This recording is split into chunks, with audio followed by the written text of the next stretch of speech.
ভারতের একমাত্র মন্দির যেখানে বছরে 3 দিন দেবীর ঋতুস্রাব হয়, এমন একটি রহস্য যেখানে কাছের নদী এবং পুকুরের জলও লাল হয়ে যায়। এটি কি অলৌকিক ঘটনা নাকি বিজ্ঞানের অকথ্য দিক? কেন এই মন্দিরের দেবীর মূর্তির পরিবর্তে যোনি পূজা করা হয়? কেন তান্ত্রিকদের এই দুর্গটি বশীকরণ তন্ত্রমন্ত্র এবং কালো জাদুর কেন্দ্র হয়ে উঠেছে?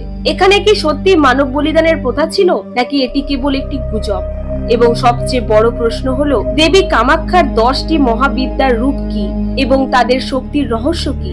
বন্ধুরা, আজকে আমরা অসমের রাজধানী গুয়াহাটির পশ্চিমাংশে অবস্থিত নীলাঞ্জন পাহাড়ে অবস্থিত কামাখ্যা মন্দিরের রহস্যময় স্থান সম্পর্কে জানব, যেখানে শক্তি, তন্ত্র এবং ভক্তির এক অপূর্ব সঙ্গম দেখা যায়।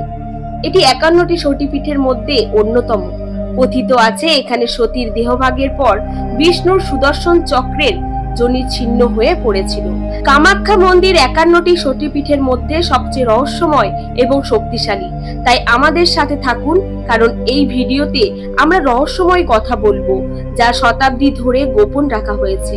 কামাখ্যা মন্দির নির্মাণের কোনো লিখিত প্রমাণ নেই, তবে বিশ্বাস এবং গ্রন্থগুলিতে এর উৎপত্তির উল্লেখ রয়েছে।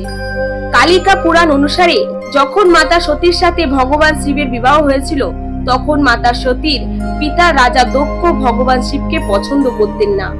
একবার রাজা দক্ষ এক বিরাট যজ্ঞের আয়োজন করেছিলেন, যেখানে তিনি সমস্ত দেবদেবীকে আমন্ত্রণ জানিয়েছিলেন, কিন্তু ভগবান শিবকে আমন্ত্রণ জানানো হয়নি। মহাদেবের বারবার অস্বীকৃতি সত্ত্বেও মাতা সতী সেই যজ্ঞে যাওয়ার জন্য জেদ ধরেছিলেন। মাতা সতী যখন সেখানে পৌঁছয়, তখন রাজা দক্ষ মাতা সতী এবং মহাদেবকেও অপমান করেছিলেন। মাতা সতী এই অপমান সহ্য করতে পারেননি এবং নিজের শক্তি দিয়ে নিজেকে পুড়িয়ে ফেলেন। মহাদেব যখন সেখানে পৌঁছলেন, তখন হবন কুণ্ডের কাছে মাতা সতী মৃত অবস্থায় পড়েছিলেন। মহাদেব রেগে গিয়ে তার ত্রিশূল দিয়ে রাজা দক্ষের মাথার শরীর থেকে আলাদা করে দিলেন। যখন মহাদেব মাতা সতীর দেহ নিয়ে ব্রহ্মাণ্ডে বিচরণ করছিলেন, তখন ভগবান বিষ্ণু তার সুদর্শন চক্র দিয়ে মাতা সতীর দেহ ধ্বংস করেছিলেন, যার ফলে মাতা সীতার দেহ 51টি শক্তিপীঠে পরিণত হয়েছিল। মাতার দেহের অংশ যেখানেই পড়েছিল, আজকের দিনে সেখানেই বড় বড় মন্দির রয়েছে। যেখানে মাতা সতীর যোনির অংশ পড়েছিল, সেইখানেই তাকে মাতা কামাখ্যা রূপে পূজা করা হয়। এটি সেই জায়গা যেখানে মাতা সীতার দেহ পাওয়া গিয়েছিল, যৌনাঙ্গ পড়ে গিয়েছিল। কিন্তু এর গল্প এখানেই শেষ না। এই স্থানটি মাতৃশক্তি এবং সৃষ্টির প্রতীক। এখানে দেবীকে মূর্তি আকারে নয়, বরং যোনিপীঠ আকারে পূজা করা হয়। কিন্তু এই স্থানের রহস্যের সূত্রপাত হয় যখন ভগবান শিবের তাণ্ডব ব্রহ্মাণ্ডকে বিপদে ফেলে। মাতা সতীর 51টি অঙ্গ পৃথিবীতে পতনের মাধ্যমে এই শক্তিপীঠগুলির সৃষ্টি হয়েছিল। এই সকলের মধ্যে কামাখ্যা শক্তিপীঠ কেন বিশেষ তা বুঝলে আমাদের ইতিহাসের পাতা উল্টাতে হবে। বলা হয়ে থাকে, যখন তারকাসুরের মতো রাক্ষসদের সন্ত্রাসের অবসান ঘটাতে ভগবান শিবের বিবাহ প্রয়োজন হয়েছিল, তখন কামদেব তার শক্তি দিয়ে শিবের সমাধি ভেঙে ফেলেন। ক্রুদ্ধ শিব কামদেবকে ভস্মে পরিণত করেছিলেন, কিন্তু রতির প্রার্থনায় তাকে জীবন দিয়েছিলেন। বিনিময়ে কামদেব এবং রথকে এই মন্দিরটি নির্মাণ করতে বলেছিলেন। নীলাঞ্জন পর্বতে কামাখ্যা মন্দিরের বিশাল কাঠামো তৈরি করেছিলেন ভগবান বিশ্বকর্মা। কিন্তু প্রশ্ন হলো, কেন এই মন্দিরটিকে এত শক্তিশালী বলে মনে করা হয়? কামাখ্যা মন্দিরের সবচেয়ে বড় রহস্য হলো দেবীর ঋতুস্রাব। প্রতি বছর জুন মাসে অর্থাৎ আষাঢ় মাসে সবচেয়ে জনপ্রিয় এবং বিখ্যাত অম্বুবাচী মেলার আয়োজন করা হয় আসামের বিখ্যাত কামাখ্যা মন্দির সংলগ্ন এলাকায়। এই সময়টি অম্বুবাচী পালন করা হয়। মন্দিরের গর্ভগৃহ 3 দিনের জন্য বন্ধ থাকে। এই সময় ব্রহ্মপুত্র নদীর জল রক্তের মতো লাল হয়ে যায়। বিজ্ঞানীরা বিশ্বাস করেন যে জলে উপস্থিত খনিজ উপাদানের কারণে এটি ঘটে, তবে ভক্তরা এটিকে দেবীর অলৌকিক ঘটনা বলে মনে করেন। এই মন্দিরটি তান্ত্রিকদের জন্য একটি বিশেষ স্থান অধিকার করে। এখানে ব্রহ্মচারী তন্ত্র পদ্ধতি গ্রহণ করা হয়। দেবীকে সন্তুষ্ট করার জন্য এখানে প্রতিদিন পশু বলি দেওয়া হয়। তাহলে এই বলিদান প্রথার রহস্য কি? কেন বিশ্বাস করা হয় যে এই মন্দিরটি শক্তির কেন্দ্র?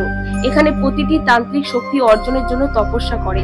কয়েকটি জিনিস যা কামাখ্যা মন্দিরকে বিশেষ করে তোলে তা হলো, এখানে দেবী 10টি মহাবিদ্যা, কালীতারা, ত্রিপুর সুন্দরী, ভুবনেশ্বরী, ছিন্নমস্তা, ভৈরবী, ধূমাবতী, বগলামুখী, মাতঙ্গী এবং কমলার সাথে উপবিষ্ট। এগুলো সবই দেবী শক্তির বিভিন্ন রূপ। প্রতিটি দেবীরই একটি বিশেষ উদ্দেশ্য এবং শক্তি থাকে। কথিত আছে যে তান্ত্রিক সাধনায় এই 10টি মহাবিদ্যার অত্যন্ত গুরুত্বপূর্ণ রয়েছে। তাদের পূজা করলে অসম্ভব কাজও সম্ভব হয়ে ওঠে। কামাখ্যা মন্দিরের গল্পগুলিতে রাজাদের অভিশাপও রয়েছে। আসামের রাজবংশগুলি এখানে দেবীর পূজা করত, কিন্তু দেবীর ক্রোধ থেকে রেহাই পেতে পারেননি। জনশ্রুতি অনুসারে মা কামাখ্যা নিজেই তার প্রিয় পুরোহিতদের শিরচ্ছেদ করেছিলেন। এই ঘটনা এবং অভিশাপ কামাখ্যা মন্দির আরো রহস্যময় করে তুলেছিল। কামাখ্যা মন্দির সৃষ্টি, মাতৃত্ব এবং শক্তির প্রতীক। এটি সেই স্থান যেখানে বিশ্বাস, ইতিহাস এবং তন্ত্রবিদ্যার মিলন ঘটে। এই মন্দিরের অমীমাংসিত রহস্যগুলি কেবল ভক্তদের জন্যই নয়, বিজ্ঞানের জন্য আজও একটি চ্যালেঞ্জ। অম্বুবাচী মেলা কি দেবীর অলৌকিক ঘটনা নাকি বিজ্ঞানের রহস্য?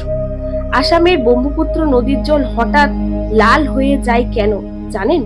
এটা কি দেবীর অলৌকিক ঘটনা নাকি এর পেছনে কোনো বৈজ্ঞানিক কারণ আছে? প্রতি বছর জুন মাসে কামাখ্যা মন্দিরে উদযাপিত অম্বুবাচী মেলা এই রহস্যকে আরো গভীর করে। এই সময় দেবী ভগবতীর ঋতুস্রাব হয় এবং সমগ্র পরিবেশ ভক্তি, তন্ত্রমন্ত্র এবং অলৌকিকতায় ভরে ওঠে। অম্বুবাচী মেলায় সারা বিশ্ব থেকে আগত সাধক, তান্ত্রিক এবং ভক্তদের জন্য একটি মহান উৎসব। এই নামটি দুটি সংস্কৃত শব্দ থেকে এসেছে, অম্বু যার অর্থ জল এবং বাচি যার অর্থ ফুল ফোটানো। ধর্মীয় বিশ্বাস বলে যে এই মেলা দেবীর সৃজনশীল শক্তির উদযাপন।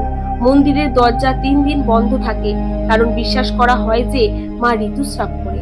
কিন্তু প্রশ্ন জাগে যে ব্রহ্মপুত্র নদীর জল কেন কেবল এই 3 দিনে লাল হয়ে যায়? বিজ্ঞানীরা বিশ্বাস করে যে আসামের জলে আয়রন উপাদানের পরিমাণ বেশি। বর্ষাকালে লোহার কণা জলে দ্রবীভূত হয়ে জলকে লাল করে তোলে। একই সময়ে লীলাঞ্জন পর্বতের উপস্থিত সিন্নাবার অর্থাৎ পারদ সালফাইড জল লাল হওয়ার আরেকটি কারণ হতে পারে। কিন্তু কেন এটি কেবল এই 3 দিনের মধ্যে ঘটে? এটা কি দেবীর কোনো অলৌকিক ঘটনা নাকি কোনো রহস্যময় কারণ? ভূতান্ত্রিক ঘটনা। 3 দিনের অম্বুবাচীতে কামাখ্যা মন্দির তান্ত্রিক ও সাধকদের সিদ্ধি অর্জনের কেন্দ্রবিন্দুতে পরিণত হয়। এখানে বিশেষ তান্ত্রিক আচার, কালো জাদু থেকে মুক্ত এবং বলিদানের মতো রহস্যময় আচার অনুষ্ঠান পালন করা হয়। এই ঐতিহ্য দেবীর প্রতি বিশেষ বিশ্বাসের প্রতীক। কামাখ্যা মন্দিরের গর্ভগৃহে অবস্থিত যোনির আকৃতি পাথর থেকে অবিরাম জল প্রবাহিত হয়। আজ পর্যন্ত এই জল কোথা থেকে আসে তার কোনো বৈজ্ঞানিক ব্যাখ্যা পাওয়া যায়নি। ভক্তরা এটিকে দেবীর আশীর্বাদ বলে মনে করেন এবং প্রসাদ হিসেবে গ্রহণ করেন। এই মন্দিরটিকে শক্তি এবং অলৌকিকতার কেন্দ্র বলে মনে করা হয়। তবে কামাখ্যা মন্দিরের ইতিহাস একটি গভীর রহস্য লুকিয়ে আছে। রাজা নরনারায়ণ সরাসরি দেবীর দর্শন লাভের চেষ্টা করেছিলেন এবং দেবী তাকে অভিশাপ দিয়েছিলেন যে তার বংশ ধ্বংস হবে। এই অভিশাপ আজও জীবিত। রাজবংশের বংশধরেরা দেবীর ক্রোধ এড়াতে মন্দিরের কাছে আসার সময় তাদের চোখ ঢেকে রাখে। তাহলে কি এই সবই মায়ের অলৌকিক ঘটনা নাকি ভূতাত্ত্বিক ঘটনার এক আশ্চর্য কাকতালীয় ঘটনা? আপনি কি মনে করেন ব্রহ্মপুত্র নদীর লাল জল কি বিজ্ঞানের ফলাফল নাকি দেবীর অতিপ্রাকৃত শক্তির প্রমাণ? আপনার মতামত আমাদের মন্তব্যে জানান। কামাখ্যা মন্দিরের মহিমা এবং অম্বুবাচী মেলার রহস্য যুগ যুগ ধরে মানুষের বিশ্বাস এবং বিজ্ঞানের এক অপূর্ব সংযোগস্থল হয়ে থাকবে। যদি এই ভিডিওটি আপনাদের ভালো লেগে থাকে তাহলে একটি লাইক করবেন আর চ্যানেলটিকে সাবস্ক্রাইব করে পাশে থাকবেন। ধন্যবাদ।